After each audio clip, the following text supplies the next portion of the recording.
Aragorn, Ranger of the North, King of Gondor. But long before he wielded the sword of Elendil, before the crown was placed upon his brow, he lived a life of shadows, secrets, and sacrifice. This is the story the films never told. The hidden path of Aragorn, son of Arathorn, the true heir to the throne of men. Aragorn wasn't just a ranger.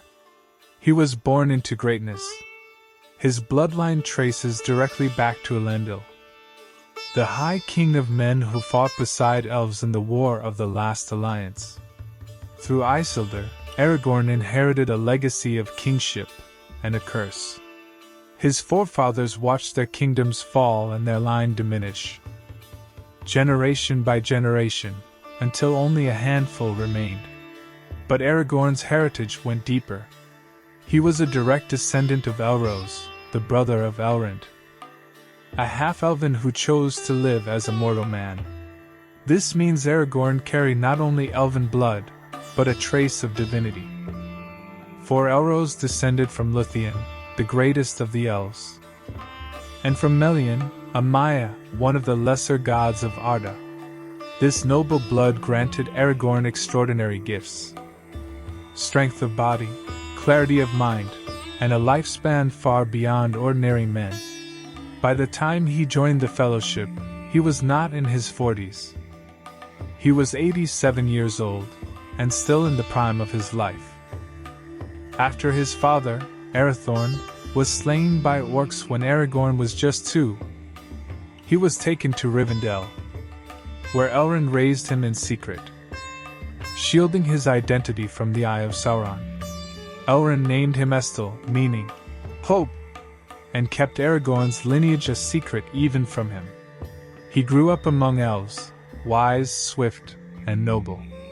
He was trained not only in swordplay and healing, but in ancient lore, languages, and poetry. By the time Aragorn reached manhood, he was fluent in Sindarin, Quenya, the Black speech, and even Valinorian dialects. Few men, or even elves, could match his depth of learning. When Elrond finally revealed the truth, he gave Aragorn 3 treasures: the Ring of Barahir, an heirloom of Beren himself, the Shards of Narsil, and the Scepter of Annúminas, symbol of the long-lost Northern Kingdom. But Aragorn's story was shaped not only by kings and elves. It was born from the strength of a mortal woman. His mother, Gilraen the Fair. She was of noble Dunedain blood, a descendant of chieftains, raised in the wild lands of the north.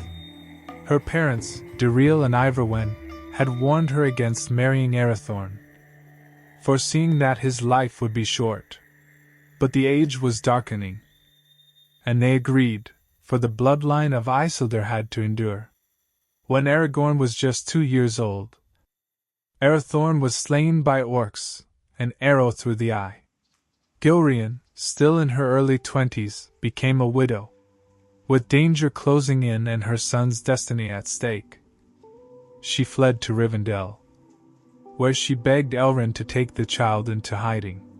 He agreed, but at a price. Aragorn's true name and lineage would remain secret, even from himself. Gilraen remained in Rivendell for a time, watching her son grow under Elrond's care. But sorrow weighed heavily on her. She saw her son begin to dream of love, and foresaw that he would fall for Arwen, Elrond's daughter. She could not bear to witness it, and so she left Rivendell, returning alone to the wild lands of her people. She died young, of grief. But her love endured through her son. Before her death, she gave Aragorn one final gift, her last words. "I gave hope to the Dunedain. I have kept no hope for myself." It was not just Elrond who forged the king. It was the sacrifice of a mother who gave up everything, so that the world could one day be saved. Hope may seem small, like a flicker in the dark, but it endures. Subscribe to keep the flame of Middle-earth burning, and together we'll tell the stories the world must never forget. In the gardens of Rivendell, Aragorn saw her. Arwen Undamil, daughter of Elrond. A vision of beauty and grace, untouched by time. He loved her instantly, but knew their love would be a trial of fate. She was immortal, a daughter of elves. And he, a mortal man, even if noble. Elrond warned him. Arwen's love was not a gift lightly given. To choose Aragorn was to renounce immortality, to embrace death and the sorrow of the world. But Arwen made her choice. She chose love and mortality, for a man who had not yet claimed his crown. After leaving Rivendell, Aragorn entered the wilderness, where he would spend decades in exile. He took the name Thorongil, Eagle of the Star, and wandered through Middle-earth like a shadow. He served King Thorongil of Rohan, grandfather to Theoden, and later the steward of Gondor, Ecthelion II, Denethor's father. He fought in wars across Harad, Run, and even ventured into Mordor itself. In Gondor, he led a surprise attack on Umbar, destroying a corsair fleet in a daring raid. After the victory, he disappeared into legend, and none suspected he was heir to the throne.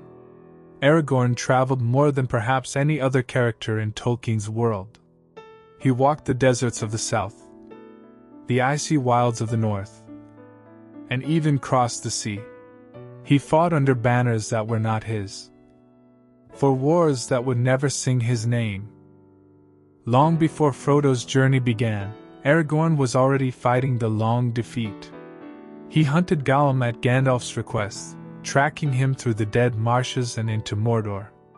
He served as guardian to the Shire, keeping its borders safe from orcs, bandits, and darker things that crept in the night. For over 60 years, Aragorn refused the crown. He believed the throne of Gondor must be earned, not inherited. And so he waited and watched until the time came and the world needed a king. When the sword of Elendil was reforged as Andúril, Aragorn accepted his destiny. He marched through the paths of the dead, a cursed realm where no mortal dared go. There, he summoned the Oathbreakers, ancient warriors who had betrayed Isildur and were cursed to linger in shadow. Only the true heir of Isildur could command them, and Aragorn did. He led them to victory at Pelargir, seized the black ships of Umbar, and sailed to Minas Tirith, turning the tide at Pelennor Fields. Then, at the Black Gate, Aragorn revealed himself in full. No longer a ranger, but the king of the reunited kingdoms. Aragorn was crowned Elisar Telcontar, the Elfstone. He married Arwen, and together they ruled with wisdom and peace. But Aragorn was not only a warrior. He was a healer. It was he who saved Faramir, Eowyn, and Merry from the Black Breath. In ancient lore it was said, "The hands of the king are the hands of a healer." He was also a poet, a scholar, and a composer. His songs and verses preserved the fading memories of the West. He ruled for 120 years, rebuilt Annúminas, and reunited Arnor and Gondor. He restored justice, broke old curses, and gave peace to lands long torn by war. When his time came, Aragorn laid down his life by choice, as the Númenórean kings of old had done. He passed from the world in dignity and light, leaving behind a united realm and a son, Eldarion, to carry on his legacy. The films showed a hero, but they did not show the man who walked unseen for 60 years, who battled in foreign lands under false names, who loved in silence, and ruled in humility. Aragorn was more than a king. He was a bridge between elves and men, between past and future, the last echo of the First Age, and the first hope of a fourth. If this story revealed a new side of Aragorn to you, subscribe for more untold tales of Middle-earth. And tell us, whose forgotten story should we uncover next?